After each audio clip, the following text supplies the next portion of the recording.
Tamriel, as we all know far too well, is a land of boundless histories, cultures, cults, and characters. Endless lore of empires and kings, successful and not so successful, but behind so many events, so many ways in which Tamriel has been transformed, there has been a long-lined family, a Nibelungian dynasty that has helped shape the land in more ways than one.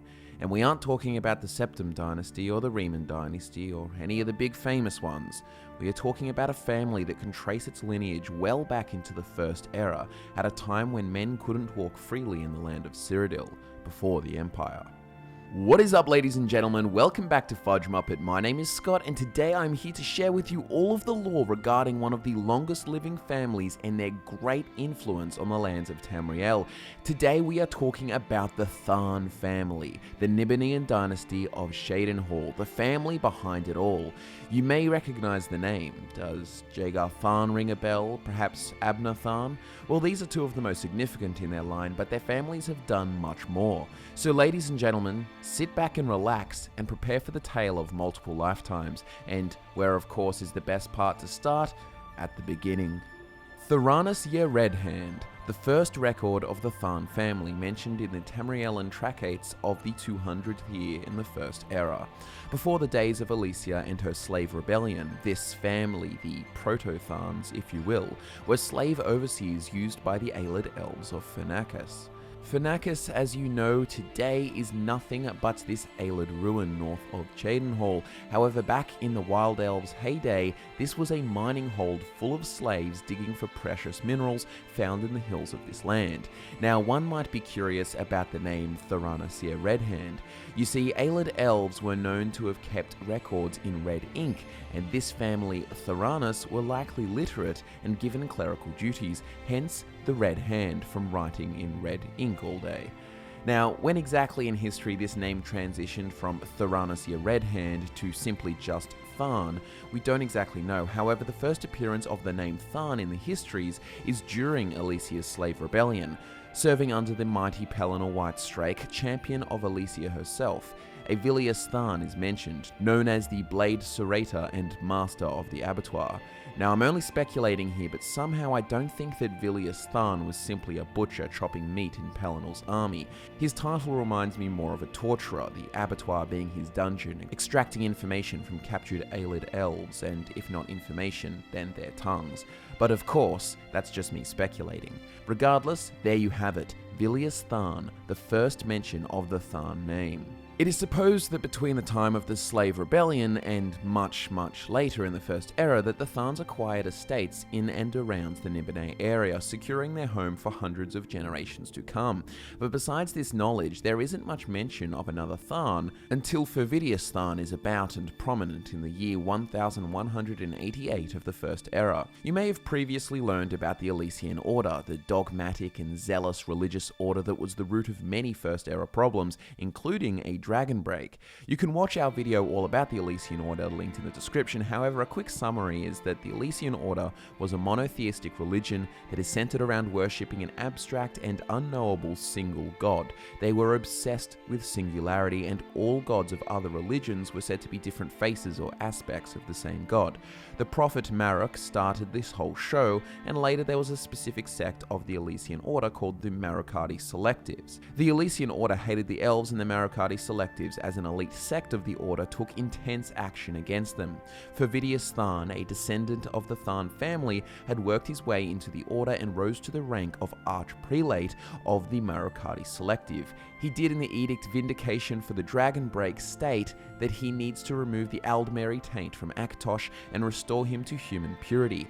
He then states that the Staff of Towers shall be used in a ritual dance to successfully do this, and this, ladies and gentlemen, this dance is what successfully causes the longest dragon break of all time, where a 1008-year crazy timeless period occurs, causing absolute chaos. However, they were successful in separating Auriel and Akatosh into separate entities.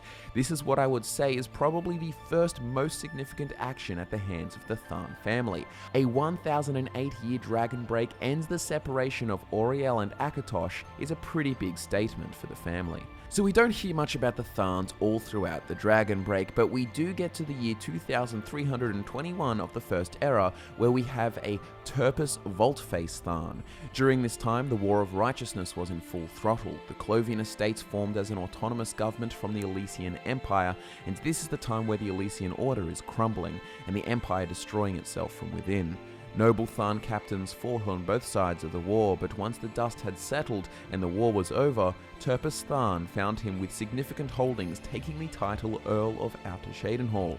Turpus went on to marry the niece of Bendu Olo, the legendary king who led the All Flags navy against the slowed enemy, and from this marriage came many descendants, among them great servants of the Riemann Empire. There was Regulus Tharn, who re-established the tradition of the Imperial Battle Mages under the Second Empire, and there was Excorius Tharn, who was the Minister of Punition under Emperor Castav. For those who don't know, punition means punishment, so Excorius was Minister of Punishment under Emperor Castav, who was such a shitty emperor that he would be deposed by his son Emperor Riemann Cyrodiil II. If you are familiar with the Second Empire, you might know that the Akaviri Potentates in fact ruled for most of its lifespan, including the first half of the Second Era. In this time we have Narvis Tharn, who is the great-grandfather of the infamous Abner Tharn.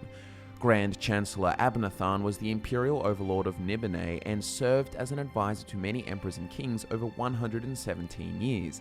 This guy has a hell of a lifespan. He was a powerful mage and had at least 16 children with over 7 wives. He was fiercely loyal to the Empire, and during this turbulent period with rulers of the Empire rising and falling constantly, Abner remained constant, bringing consistency to the Empire since his taking of the role of Chancellor of the Elder Council in the year 465 of the Second Era. During the Longhouse Emperors, the Reachmen who hijacked the Empire, Abner begrudgingly advised them for over 30 years, trying to protect the Empire and keep some sense of stability. He believed the Reachmen to be alien and of low heritage, considering them unfit to rule, but this pushed him over the edge when Emperor Leovic married his daughter Clivia Tharn to try and legitimize his claim. It was this that led Abner to colluding with Varan Aquilarios, the son of a Colovian duke and a powerful military leader. With Abner's information and help, Varan killed Leovic, overthrew the empire and married Clivia Tharn, a preferable arrangement for Abner. Abner with Varan formed the 5 companions, including Mannimarco, so they could go on a quest to find the Amulet of Kings and ask Akatosh to bless Varan with dragon blood, legitimizing him in the eyes of the gods. However, Mannimarco had lied and used them to find the Amulet of Kings, but then caused the breakdown of the barrier between Oblivion and Nirn, allowing for the plane meld to occur. As Mannimarco helped Molag Bal try and merge Nirn and Cold Harbor, Abner Tharn switched sides and joined Mannimarco so that he could try and protect the Empire from within. However, some say he was just an opportunist. Clivia Tharn ruled as Empress while Mannimarco pulled the strings. Abner was moved to Cold Harbor and Clivia Tharn was turned against him, with Mannimarco's promise of teaching her mastery over death. Without spoilers about the end of ESO, when all is resolved, Abner flees with the Amulet of Kings back to Cyrodiil with the hope of uniting Cyrodiil once again, but the amulet's power has been expended for at least a generation. Abner Tharn's family and children must have spread the Tharn name far and wide. Varaxia Tharn was a consort of Emperor Dukarak the Black Drake, the first of the Reachmen emperors. Euraxia Tharn, Abner's half-sister, became Queen of Rimmen in Elsewhere after the Frostfall coup. Her son Javad Tharn, a celebrity in the Imperial City and leader of the Stonefire cult who tried to corrupt the Mains. Septima Tharn was a Magus general fighting for the Empire in the Alliance War based in High Rock. Magna Tharn, Martialis Tharn, it goes on and on. It's a really big family at this time, but after the Second Era, when Tiber Septim conquered it all and began the Third Empire, we don't hear of the Tharns for a long while. It's presumed they remained in positions of power in the Nibelheim, and the role of the next Tharn would indicate some extent of political influence, but there are a few strange things with this one. Ladies and gentlemen, we're about to discuss Jagar Tharn, the last Tharn recorded in the histories. Jagar Tharn.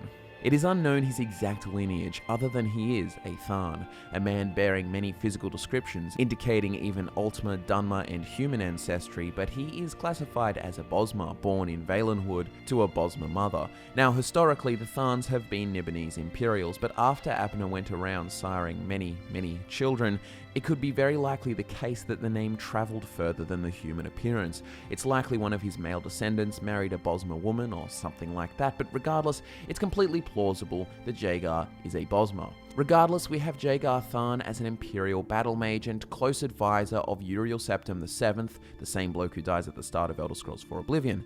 Anyways, Jaeger Tharn secretly commissions a nightingale named Draven in Doral to steal the Staff of Chaos from its sanctuary in Mournhold. Jaeger guided Uriel in aggressively expanding the Empire's influence, and together they developed a master-pupil-like relationship, with Uriel eventually outpacing the Master, balancing the skills of threat and diplomacy perfectly. However, in retrospect, Tharn was just upholding a facade of an outpaced counselor to fuel Uriel's ego while earning his complete trust. Jaeger Tharn secluded the Emperor to meet in secret, but then he used the Staff of Chaos to trap Uriel Septim in an Oblivion realm of inexplicable nightmares. This time is known as the Imperial Simulacrum, which is a 10-year period between the years 389 and 399 of the Third Era, in where Jaeger Tharn secretly ruled as Emperor Uriel Septim using powerful illusion magic to take on his appearance. In this time, many problems for the Empire arose. The 5-year war broke out between Valenwood and Elsewhere, with the Elsewhere city of Torval being slaughtered, but ending in the eventual victory of the Khajiit taking more land in the border disputes. The Anagen War broke out between Blackmarsh and Morrowind after a slave revolt in House-Dress lands, and the capture, torture and murder of a Dunmer trader at the hands of Argonians. The War of the Blue Divide occurred between Valenwood and Somerset Isles, leading to an ultimate victory, having captured multiple islands off the coast of Valenwood. The War of Bendramark, where Skyrim fought Hammerfell and High Rock, creating even more division between the Crowns and Forebears, when the Forebears didn't bother helping the Crown cities occupied by Nords.